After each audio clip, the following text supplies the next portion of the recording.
வணக்கம். பங்குச்சந்தையின் வாராந்திர வணிகம் நிகழ்ச்சியில் உங்களை சந்திப்பதில் மகிழ்ச்சி அடைகிறேன்.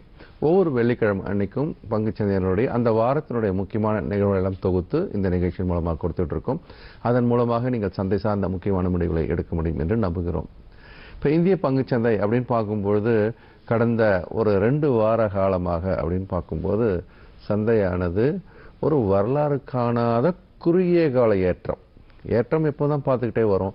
ஆனால் இந்த ஏற்றம் என்பது அப்படின்னு பார்க்கும்போது மிக குறுகிய காலத்தில் ஒரு பலமான ஏற்றத்தை நாம் பார்க்க முடிந்தது. இப்போ வருஷம் பூரா 10% ஏறும் 15% ஏறும் சொல்றதை தாண்டி ஒரு 2 வார காலத்தில் அப்படின்னு பார்க்கும்போது மிகப்பெரிய ஒரு ஏற்றம் கிட்டத்தட்ட பார்க்கும்போது ஒரு 7-8% ஏற்றத்தை ஒரு குறுகிய காலத்தில் காட்டியிருக்கிறது.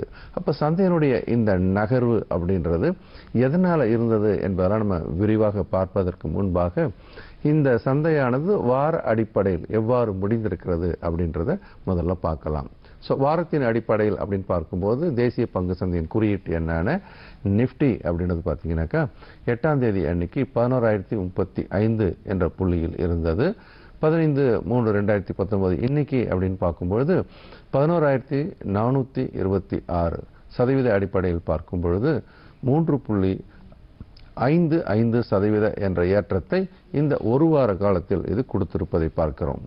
இந்த ஏற்றம் என்பதை நாம் ஒரு வரைபடம் மூலமாக பார்ப்பதாக இருந்தால் ஒரு வாரத்தின் அடிப்படையில் எவ்வாறு நிஃப்டி நகர்ந்திருக்கிறது அப்படின்றத ஒரு விளக்கப்படம் மூலமாக பார்க்கலாம்.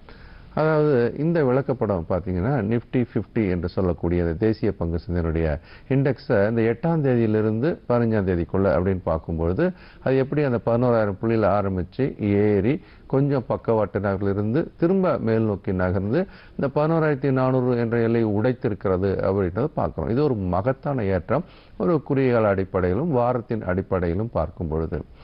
இதே நிஃப்டி ஆனது இப்போ நம்ம பார்த்தது வார அடிப்படையில் இல்லையா, இது தினசரி அடிப்படையில் பார்க்கும்போது டெய்லி சார்ட் அப்படின்னு நம்ம சொல்லுவோம். அந்த டெய்லி சார்ட்டை பார்க்கும்போது இன்னும் சில நுணுக்கங்கள் அதில் நமக்கு தெரிய வரும். வாரத்தின் அடிப்படையில் பார்ப்பதை தாண்டி இப்படி நீங்கள் பார்க்குற இந்த டெய்லி சார்ட் அப்படின்றது இன்னைக்கு காலையிலேருந்து சாயந்தரம் வரைக்கும் அப்படின்னு பார்த்தீங்கன்னாக்கா ஆரம்பிக்கும் பொழுது அப்படின்றது ஒரு கேப் அப் தான் இன்றைக்கும் ஓரளவுக்கு அப்படியே கேப் அப்பில் இருந்து அதுக்கப்புறம் பக்கவாட்டு நேரில் இருந்தது. கேப் அப் அப்படின்னு சொல்லும்போது மார்னிங் துவங்கி ஓரளவுக்கு பக்கவாட்டு நேரில் இருந்தாலும் அந்த யூரோப்பியன் மார்க்கெட் 1:30 மணிக்கு துவங்குற ஒரு நிலையில் பார்த்தீங்கன்னா மேல் நோக்கி வலிமையாக திரும்பி ஏறியது. ஆனாலும் கூட கடைசி நேரத்தில் அந்த 3 மணிலேருந்து 3:30 மணிக்குள் பெரிய இறக்கம் நிகழ்ந்தது உண்மைதான். அது ஏற்றத்தினுடைய இறக்கம் தான். அது குறிப்பாக ரிலையன்ஸ் இண்டஸ்ட்ரி போன்ற ஹெவிவெயிட்ஸ் நிறுவனங்கள் இறங்கியதனால் அந்த நேரத்தில் நிஃப்டி இறங்கியதாகவும் பார்க்கிறோம். மொத்தம் 50 நிறுவனங்களை உள்ளடக்கிய அந்த நிஃப்டியில் 32 நிறுவனங்கள் ஏறி காட்டியிருக்கின்றன. அட்வான்சஸ் அப்படின்னு நம்ம சொல்கிறோம்.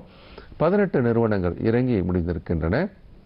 ஆக மொத்தம் 50 நிறுவனங்களில் இது 32 நிறுவனங்கள் ஏறியதனால ஒரு வலிமையான ஏற்றமாக 83 புள்ளிகள் ஏறி, அதாவது இன்று மட்டும் 0.74% அளவிற்கு ஏறி 11,426 என்ற அளவில் முடிந்திருப்பதாக பார்க்கிறோம்.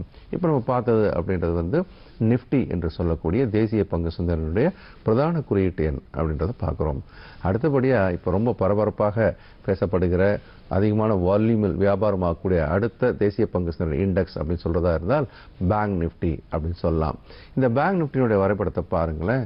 இது நிஃப்டி அப்படி 2 காலில் நடக்கிறது 4 கால் பாய்ச்சலில் நடந்த மாதிரி ஒரு பெரிய வேகமான ஒரு ஏற்றத்தை தொடர்ந்து கொடுத்து கொண்டே வருகிறது. இன்னைக்கு காலையில் அப்படின்னு பார்க்கும்போது கூட அது 29,000 என்ற புள்ளியில் அந்த ஆரம்பித்த வருதை பார்க்குறீங்க. அது கிடைமட்டமான கோடு தான் நேற்றைய முடிவு விலை. இன்னைக்கு காலையில் 29,000 என்ற புள்ளியில் ஆரம்பித்து அது மேலே ஏறி கிட்டத்தட்ட அப்படின்னு பார்த்தீங்கன்னா 29,300 புள்ளிகள் அப்படின்னா ஒரு 300 புள்ளிகளுக்குரிய ஏற்றம் காலையிலேயே. அதன் பிறகு அப்படின்னு பார்க்கும்பொழுது கொஞ்சம் பக்கவாட்டு நகர்ந்து அப்புறம் 29,400 450 அப்படின்னு சொல்லிட்டு கிட்டத்தட்ட அந்த 29,500 நோக்கி நகர்ந்த ஒரு நகர்வையும் இந்த வரைபடத்தில் நம்ம பார்க்கிறோம். அப்படி பார்க்கும் பொழுது தேசிய பங்கு சந்தையினுடைய இந்த நிஃப்டி பேங்க் என்ற சொல்ல குறியீட்டு எண்ணானது மொத்தம் 12 நிறுவனங்களை உள்ளடக்கியது. இந்த 12 நிறுவனங்களில் வங்கிகள் எல்லாமே அந்த 12 வங்கிகளில் 10 வங்கிகள் இன்னைக்கு மிகப்பெரிய ஏற்றத்தை அடைந்தன. 2 மட்டுமே கொஞ்சம் இறங்கி முடிந்திருப்பதாக பார்க்கிறோம். ஆக நிஃப்டி பார்த்தீங்கன்னா 0.7% ஏற்றம். ஆனால் நிஃப்டி பேங்க்னு சொல்லக்கூடிய இந்த வங்கித்துறை சார்ந்த இண்டெக்ஸ் குறியீட்டு எண்ணானது அதை விட 2 மடங்கு 1.58% ஏற்றம் 458 புள்ளிகள் ஏறி 29,381 அப்படின்ற புள்ளியில் முடிந்திருப்பதை பார்க்கிறோம். ஆக இந்த ஒரு பலமான ஏற்றத்திற்கு, அதாவது நிஃப்டியினுடைய ஏற்றத்திற்கு கூட பின்புலமாக இருந்தது அப்படின்னு பார்க்கும்போது பேங்க் நிஃப்டி சொல்லக்கூடிய நிஃப்டி பேங்க் தான். ஃபியூச்சர்ஸில் சொல்லும்போது பேங்க் நிஃப்டின்னு சொல்லுவோம், ஸ்பாட்டில் சொல்லும்போது நிஃப்டி பேங்க் அப்படின்னு சொல்லுவோம். அந்த மாதிரி ஒரு ஏற்றத்தை நிகழ்த்தி காட்டியிருக்கிற இந்த நிலையில் சந்தை பலமாக இருக்கக்கூடிய சூழ்நிலை எதெல்லாம் வந்து இன்னைக்கு ஏறி முடிந்த பங்குகள் அப்படின்னு சொல்லிட்டு இன்னைக்கு கெய்னர்ஸ் மற்றும் லூசர்ஸ் அப்படின்றவங்களுடைய ஒரு பட்டியலை கூட நம்ம பார்க்கலாம். இன்னைக்கு பொறுத்த வரைக்கும் பார்த்தீங்கன்னாக்கா மிக வலிமையாக ஏறி முடிந்தது அப்படின்னு பார்க்கும்போது இதில் பார்த்தாவே தெரியும். முதல்ல வங்கித்துறைன்னு சொல்லும்போது கொட்டாக் பேங்க் 4.65% ஏறி 1328 என்ற விலையிலும், அடுத்து பார்த்தீங்கன்னா ஆயில் மார்க்கெட்டிங் கம்பெனிலாம் ஓரளவுக்கு எழும்ப ஆரம்பிச்சிருச்சு. அது ஐஓசி அப்படின்றது பார்த்தீங்கன்னாக்கா 3.21% அளவுக்கு ஏறி 155.95 விலையிலும், ஹிந்து பெட்ரோ 2.94% ஏறி 270 என்ற விலையிலும், பவர் கிரிட் அப்படின்னு பார்க்கும்போது இதெல்லாம் பப்ளிக் செக்டர் பாருங்க, மூணுமே 2.88% அளவிற்கு ஏறி 193 என்ற விலையிலும், இப்போ ஐடி கம்பெனி மேலே திரும்ப ஆரம்பிச்சதுக்கு அடையாளமாக விப்ரோ 2.6% ஏறி 263 ரூபாய் 70 காசு என்ற விலையில் நகர்ந்திருப்பதை பார்க்கிறோம். இதெல்லாம் கெய்னர்ஸ். இதே மாதிரி இன்னைக்கு வந்து லூசர்ஸ் அப்படின்றவங்க முக்கியமான ஆட்கள் யாரு, நிறுவனங்கள் எது அப்படின்றத கூட பார்க்கலாம். இதில் பார்க்கும்போது முதன்மையாக இருப்பது அப்படின்னு பார்க்கணும்னா ஏற்கனவே நல்லா ஏறின பங்குகள். நல்லா ஏறின பங்குன்னு சொல்லும்போது இந்துஸ்தான் யூனிலிவரில் நல்லா ஏறிச்சு முன்னாடி, அதில் லாபத்தை எடுக்கும் நோக்கில் இறங்கியதாக இதை பார்க்கிறோம். இது பெரிய இறக்கம் என்று சொல்வதற்கு பதிலாக 2.09% என்ற அளவிற்கு இறங்கி 1701 என்ற புள்ளியிலும், எஸ் பேங்க் 2-3 நாளாக பலத்த ஏற்றம். இன்னைக்கு -1.92% அளவிற்கு இறங்கி 245 ரூபாய் என்ற விலையிலும், ரிலையன்ஸ் இண்டஸ்ட்ரீஸ் அதுவும் பார்த்தீங்கன்னா கடந்த ஒரு வாரத்தில் மிக பலமான ஏற்றத்தில் இருந்தது. -1.33% என்ற அளவில் இறங்கி 1323 என்ற விலையிலும், ஐடிசி அப்படின்றது அதுவும் நல்ல ஏறின பங்கு தான். -1.32% அளவிற்கு இறங்கி 291 ரூபாய் 60 காசு என்ற விலையிலும், பாரதி ஏர்டெல் இதுவும் ஒரு 3 நாளாக ஒரு பளிச்சுன்னு ஏறின பங்கு, பட் 2-3 நாளாக இறங்கி கொண்டிருக்கிறது. -1.3% அளவிற்கு இறங்கி 337.95 என்ற விலையில் முடிந்திருப்பதாக பார்க்கிறோம். இவ்வாறு கெய்னர்ஸ் அண்ட் லூசர்ஸ் பார்த்தோம் இல்லையா.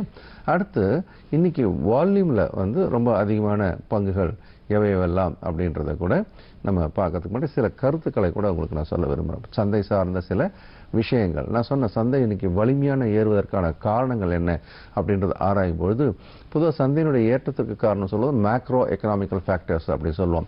இந்த மேக்ரோ ஃபேக்டர்ஸ் அப்படின்னு எடுக்கும்போது கூட அதை ரெண்டாக பிரிக்கிறோம். ஒன்று குளோபல் ஃபேக்டர்ஸ், இன்னொன்று என்ன சொல்லுவோம் டொமஸ்டிக் ஃபேக்டர்ஸ், உலகளாவிய காரணங்கள், உள்நாட்டு காரணங்கள். இந்திய பங்கு சந்தையினுடைய இந்த பலமான ஏற்றத்திற்கு இந்த 2 காரணங்களுமே பொருந்தும் என்று சொல்லலாம். முதல்ல உலகளாவிய காரணங்கள் அப்படின்னு நம்ம சொல்வதாக இருந்தால், இப்போதைக்கு பார்த்தீங்க அப்படின்னா ஐரோப்பிய சந்தைகள் எல்லாம் மிக வலிமையான ஏற்றத்தில் இருந்து கொண்டிருக்கின்றன. ஏறக்குறைய 6 மாதத்தின் உச்சத்தை தொட்டு கொண்டிருக்கின்றன. நம் சந்தை பெரிதாக ஏறிக்கொண்டிருக்கிறது என்று சொல்லக்கூடிய வேளையில் ஐரோப்பிய சந்தைகளும் மிக பலமான ஏற்றத்தில் இருப்பது என்பது ஒட்டுமொத்த உலக சந்தையினுடைய ஏற்றத்திற்கு ஒரு காரணமாகவும், அதை ஒட்டி இந்திய சந்தை ஏறுவதற்கும் அதுவும் ஒரு காரணமாக அமைந்ததாக பார்க்கப்படுகிறது.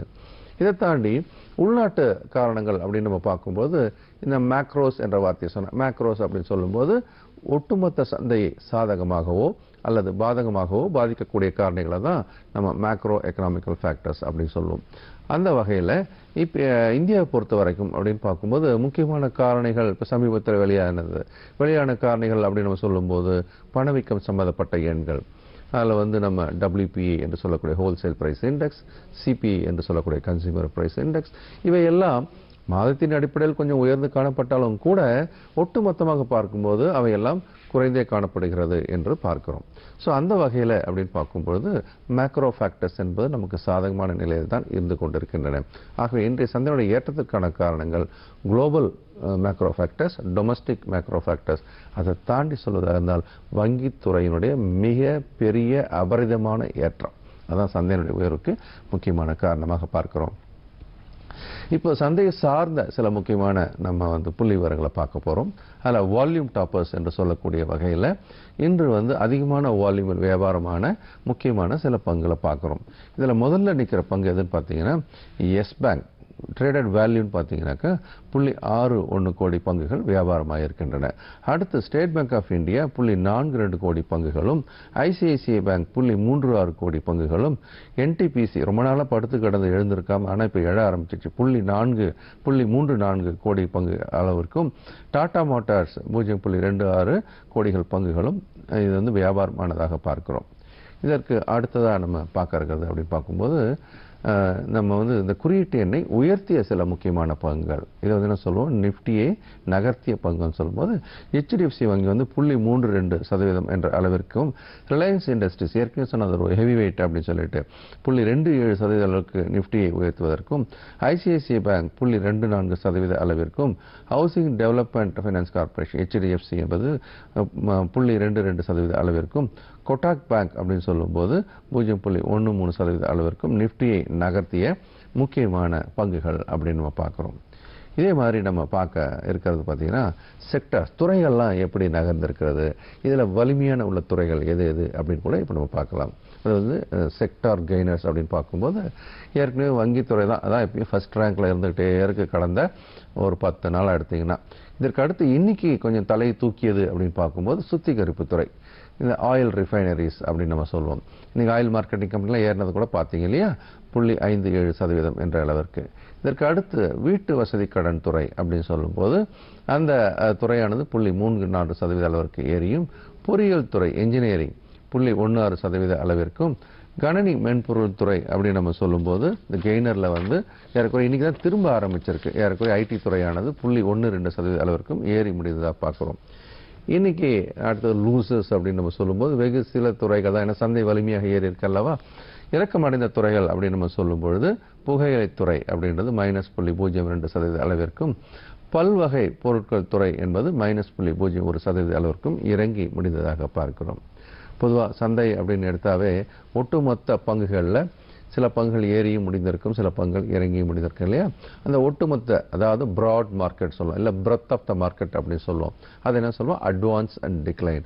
ஒட்டுமொத்தமாக சந்தையில் வியாபாரமாகக்கூடிய பங்குகளில் எத்தனை பங்குகள் ஏறி முடிந்தன, இறங்கி முடிந்தன விவரத்தை பார்க்குறோம். தேசிய பங்கு சந்தையில் அப்படின்னு பார்க்கும்போது அந்த மொத்த வியாபாரமான பங்குகள் 2082 அதுக்குள்ளே எடுத்து பார்த்தீங்கன்னா இன்னைக்கு ஏறிய பங்குகள் பார்க்கும்போது 734 பங்குகள் ஏறுமுகமாகவும், விலை இறங்கி முடிந்த பங்குகள் பார்க்கும்போது 1004 பங்குகளும், மாற்றம் இல்லாமல் முடிந்த பங்குகள் அப்படின்னு நம்ம சொல்லும்போது இதில் 344. ஆக மொத்தம் வியாபாரமான பங்குகள் 2082 அப்படின்னு நம்ம பார்க்குறோம்.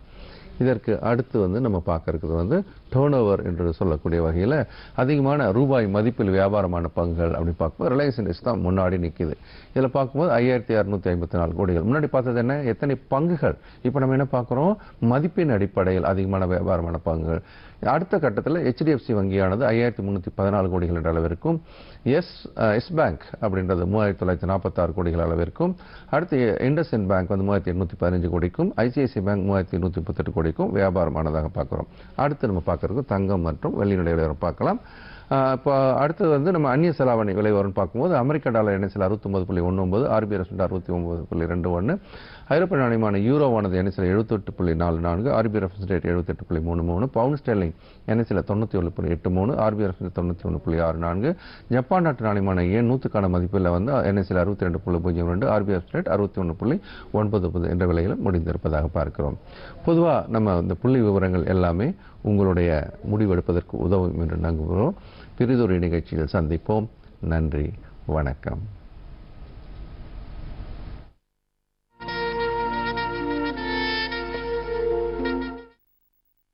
வணிக கண்ணோட்டம் இந்நிகழ்ச்சியை வழங்கியவர்கள் நேஷனல் ஸ்டாக் எக்ஸ்சேஞ்ச்.